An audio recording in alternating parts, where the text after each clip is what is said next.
What's up, everybody? Welcome back to the Post-Gazette Sports Now YouTube channel. She is Abby Schnable. I am Noah Hiles. Abby, we're starting to get into the thick of June. We're a week into June, 7 days in, and June for college sports fans who, love following the recruiting trail.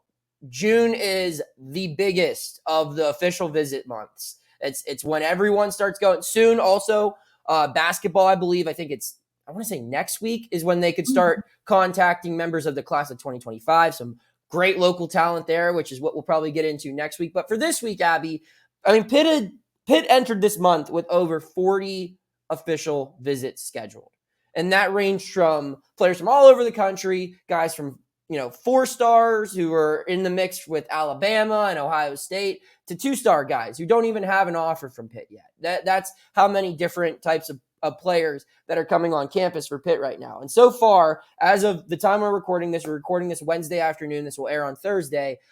Pitt has had 5 verbal commits this month. We only know of 2. They're both defensive backs, both 3 stars. And while that's great.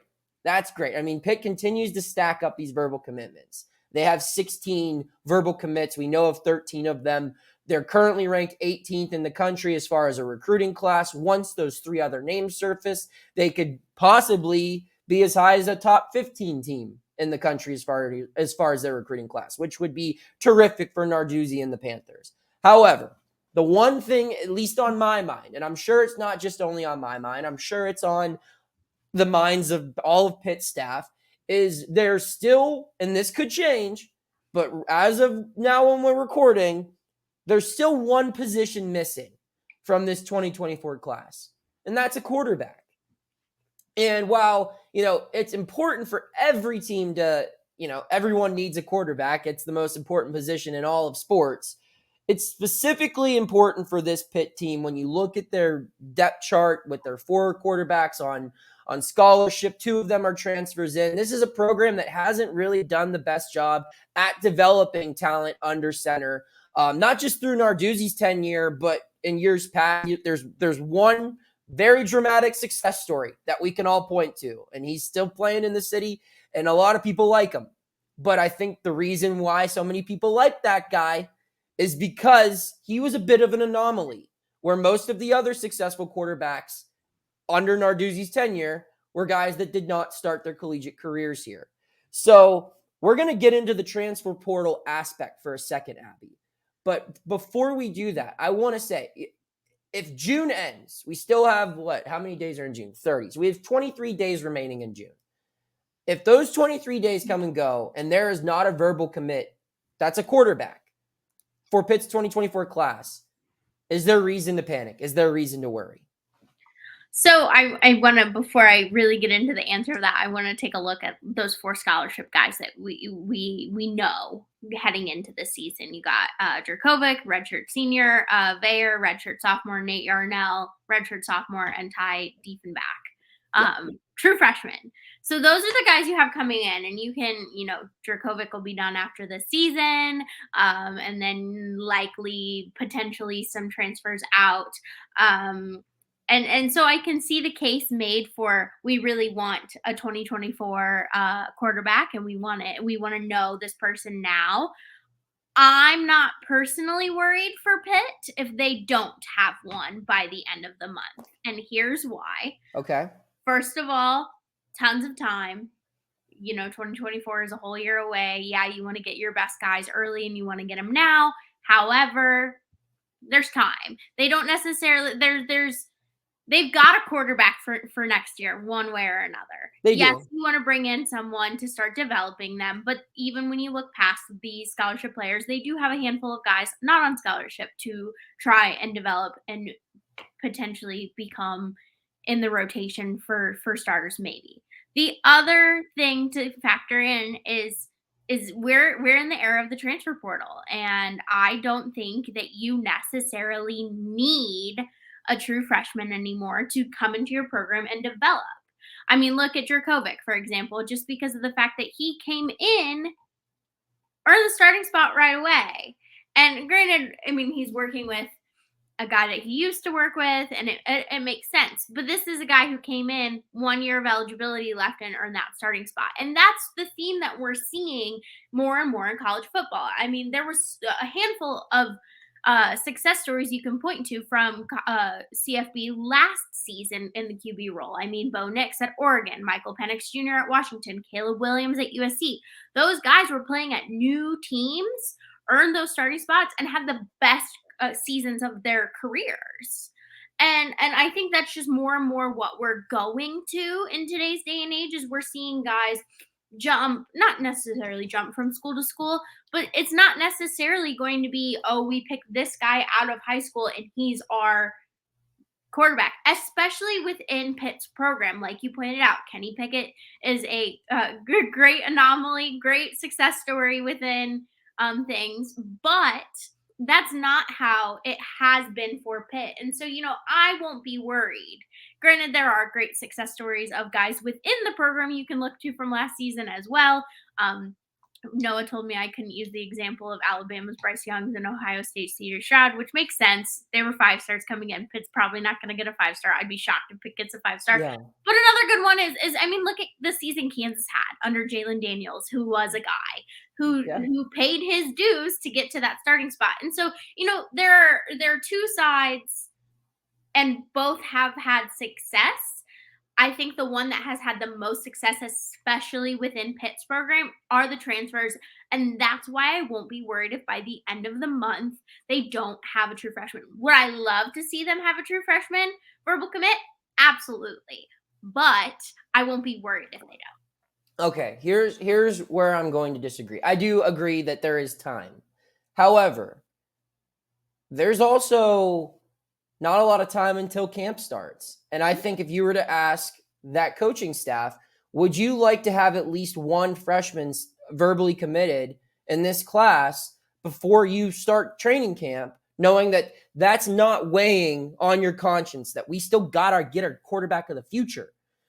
That would be great, I'm sure. And in 2 years that Cignetti's been here, they've only so far received one verbal commitment from a quarterback. And that's a 2-star from a kid from California who didn't start playing the position until he was a sophomore in high school. That's not necessarily what you want, as far as you need to find guys who are going to buy into that system. You mentioned the transfer thing, and you're right.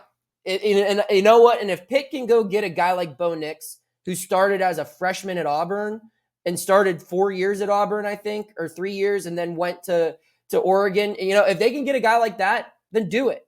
But wait, they kind of did do that already. They did that with Keaton Slovis, and it didn't work. I mean, if you can go get a Penix, or if you can get, you know what, if you can go get Caleb Williams, you go get him. But the reality is Pitt's not going to be a place that's going to be able, because of the offense that they run, they're not going to go get those guys who play in these spread offenses in the SEC or the Big 12 and that have these big numbers, because if they're not bringing in these 3-star guys or 4-star, 5-star guys out of high school because of their offense or because of their program prestige, what does their offense have to offer that they're going to be able to bring them in through the portal? Now, granted, you're seeing former 4-stars at other positions want to come to Pitt, but what are those positions? It's the secondary. It's running back. It's these positions that Pitt's system, both offensively and defensively, cater to. They're going to say, I have the talent. I can come here. I can plug and play, and I will be an NFL player one day. And that's true. But for quarterback, it's not that case. And so that's why I'm worried here. You mentioned the transfer portal and everything, and that's true. You can get a starter. This year, when Jurkovec takes his first snap against Wofford, he will be the 3rd different starting quarterback in a season opener for Pitt in the last 3 years. He's not going to be here next year, which means whoever starts at quarterback next year for Pitt, be it Christian Bayer, be it Nate Yarnell, be it Ty Diefenbach, be it Noah Hiles. I still have 4 years of eligibility. Doubt that one will happen. But whoever it is, that's going to be 4 quarterbacks in 4 years. And I don't care if you're Alabama, Georgia, Pitt, Mount Union, whoever. You don't want that type of turnover at that position. You want the ability.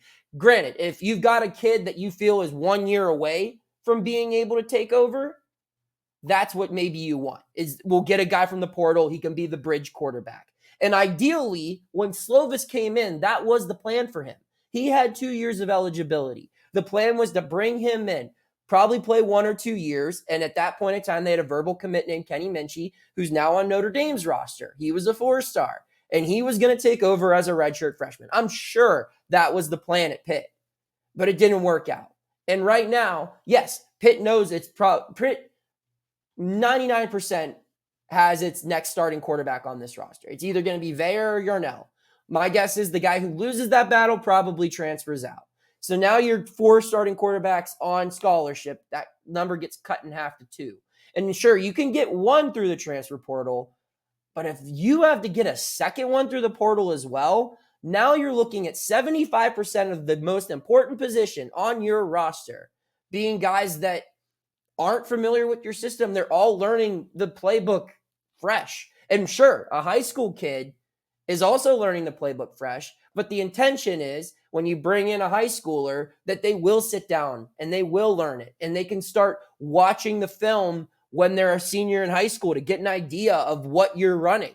And they can come in the spring before they're even, a high school graduate, or they graduate early and come in as an early enrollee, and they start learning and developing. That's what you want here. So I think that it is important because, I think Veyer is the guy next year. And Jurkovec, I think, will be an upgrade from what they had from Slovis. Because like what you said, Abby, while Slovis had the better collegiate career prior to Pitt compared to Jurkovec. Jurkovec is a much better fit for this offense, but you're not going to continue finding Jurkovecs who have played in Frank Signetti's specific scheme, who have played all those years. And if you do, that's great, but that's not what you want to bank on. And that's not good for your receiving core. That's not good for your offensive line. You want a guy who you can build that chemistry. Listen to any former Pitt player or any player who may be still on the roster who was a part of that 2021 championship team. You mention Kenny Pickett's name and listen to them gush over the guy. That's because he was there for 5 years. They watched him turn into a 3-star guy like they were into a the first quarterback taken in the NFL draft. They watched him take the Pitt program to places it had never been before since joining the ACC. That's the type of dude you need when you need a leader, when you need someone who can run an offense. So I do think that is why it is instrumentally important for them to get not just some guy. They can get a 2-star. They can go get and I don't want to make it sound like I'm completely out on Ty Diefenbach. I'm not. But I don't want Ty Diefenbach, if I'm Pitt, to be my only backup plan next year because he's a long-term thing. And I think he understands that, he was verbally committed to UNLV until Kenny Minchie decommitted and Pitt offered him. So he knows that he wasn't a high priority. So that's why I think you want a guy who other teams want, that is a good prospect, a 3 or a 4-star that can come in, spend his senior year of high school every Saturday afternoon or evening, turning on ESPN or the ACC network or ABC or NBC and watching what plays Pitt is running. You want him signed on signing day in the fall. You want him on campus in January, learning the offense, taking snaps. That stuff is important. And so that's why I think it is reason to be a little bit worried. Maybe not panic, but it is reason to worry if they can't get one verbal commit from a quarterback. And I know they're in the mix for 2, which is what we're about to transition over to after I let you make a retort here. But I think that, yes, you definitely need somebody by the end of June because that's something that you can't just keep recycling and turning it. You like to have that option. The transfer portal is always a great option, but you also want to be able to develop things. Because what does that say about your program if you go 2 years in a row under an offensive coordinator and you can't even bring in a 3-star quarterback? You make very valid points that I very much agree with. There is one I want to pick apart, though, being that Kenny Minchie, 4-star, like you said, committed to Pitt around this time last year. And he switched. Yeah. So what's to say they get a guy by the end of this month and he switches? Because Kenny Minchie didn't sign up to run Frank Signetti's offense. Okay. That's fair. Yeah. That's a fair point, but I mean, I just think that there's so much movement There early. is, and that doesn't mean anything. You're right. Like, and not to interrupt you, I just didn't. But like, Yeah, no, kids it's could a change good their thing to mind consider. whenever. Yeah, but like Kenny Minchie watched Kenny Pickett running a spread under Matt Whipple, throwing the ball over the field, and then he was like, "Yeah, I'll do that." And then he might have committed even after they hired Cignetti, but he had a full season to watch Cignetti, and then he had a full season to watch what Notre Dame does under Coach Freeman, and he was like, I'm gonna go to that." But on the flip side, there's always bigger fish in the sea. And there are kids that if Notre Dame comes knocking, Notre Dame should probably be able to steal a player from Pitt anytime it wants. So my point stands in that yes, Yes. that is a case in which he was like, I want to go to this offense rather than this one. But the point stands is that who's to say that someone that they do get isn't gone by the time signing day rolls around, and Very that's true. why I'm not like, yes, I see your points and I understand, and you made the good distinction of I'm worried but I'm not panicking, and I Mm-hmm. think that's a good distinction to make because I don't think they I think there's a little bit of sweat there if you don't have someone, but I'm not freaking out quite yet. Just because there is still time, and yeah, who knows? They could be in the same boat that Notre Dame was in, and someone flips to them. Granted, a little bit of a different case, but Yeah. you never know what's going to happen, and that's why I like your distinction of I'm worrying, I'm not panicked. But I don't know. I just in today's day and age, I'm not too worried. Like on a scale of 1 to 10 of Fair. my worry, I'm probably sitting at about a 4 or 5. That's fair. I think that yeah, I think there are other factors, like I said, that could prevent possibly a Minchie thing. But then again, like I said, regardless of if they know the offense or not or confident, if a better offer arises, like Yeah. facts are facts. There are better football programs than Pitt out there. Hmm. There are better programs that produce better quarterbacks than Pitt out there. And if one of them comes knocking on your door and hell, maybe is saying that you can get better NIL opportunities, like saying, hey, maybe you could start here, uh, whatever the case is, sure, they could always lose someone, but it's good to have at least one Yeah. just because, you're spending less of your time and resources trying to find one during the season when you have to win football games. And so that's where I'm looking at. As far as options here, and we'll throw these two out real quick. There are two guys, at least two quarterbacks, two that I'm kind of really focusing on. Guys that I've heard specifically, like from people I know within the program or whatever, that their Pitt is very high on. That have either made an official visit or will be on campus with an official visit this month. And that's the first one is Trevor Jackson. He made his official visit last weekend. He's a 3-star out of Florida. And if you look, Rivals projects him to go to Pitt. 247 Sports projects him to go to Pitt. He very well could be one of these three unknown verbal commits. And if he is, then this whole 18-minute discussion that we just had is meaningless. But if he's not, who knows? Who knows? But that would be a big pickup for them because he's a pro style guy. He plays in a similar system already to what Pitt runs. That'd be good. The other one that I know that they have a lot of interest in is Henry Hasselbeck, the son of Matt Hasselbeck, who played for the Seattle Seahawks and, was on TV for a whole bunch of different networks as an analyst. His recruitment's a little bit more difficult, I would say. He's verbally committed to play lacrosse in Maryland right now. And then as far as football recruiting goes, I think it's a 2-team race between Pitt and Boston College, his dad's alma mater. So that will be a tough one. But if you look at Pitt's coaching staff, there are some Boston College ties on that staff, specifically the guy who runs the offense, who used to run the offense at Boston College, not when Hasselbeck was there, but I'm sure they must have bumped elbows once or twice. So I think those are two guys to definitely watch out for. Trevor Jackson and Henry Hasselbeck. It could be those two. It could be someone else. According to 247 Sports, they've offered 29 quarterbacks. Now, half of those guys are committed, and I don't think half of them will ever step foot on Pitt's campus unless if it's for a road game, which actually even isn't on Pitt's campus. That's not going to be a thing, but still, like you said, Abby, there is some time, but it would make it a lot better. I think their recruiting class, if they could get one quarterback verbally committing, their recruiting class would have you could tie a bow on it at the end of June. If they got 16 guys and one of them's a quarterback, I mean, I'm sure they'll get more after that. But if they didn't, this would be a win. They'd probably finish in the top 25 in the country as far as recruiting classes go. It would be an enormous win if they can get one of those two guys that I just mentioned or someone of their caliber. So that's all I got. Abby, anything else to wrap it up here? Nope. I just can't believe we're almost to football season. I guess football season's year round, but we're getting to it. It sure is. Yes. We're getting to it. We're getting there. We got ACC Media Day at the end of July, and then August rolls around. You got your first Pat Narduzzi training camp to cover, and let me tell you, they're a good time. Woo. Hit that subscribe all button if you haven't already, and keep tuning in. We'll have all of your Pittsburgh sports coverage you need on the Post-Gazette Sports Now YouTube channel. Take care.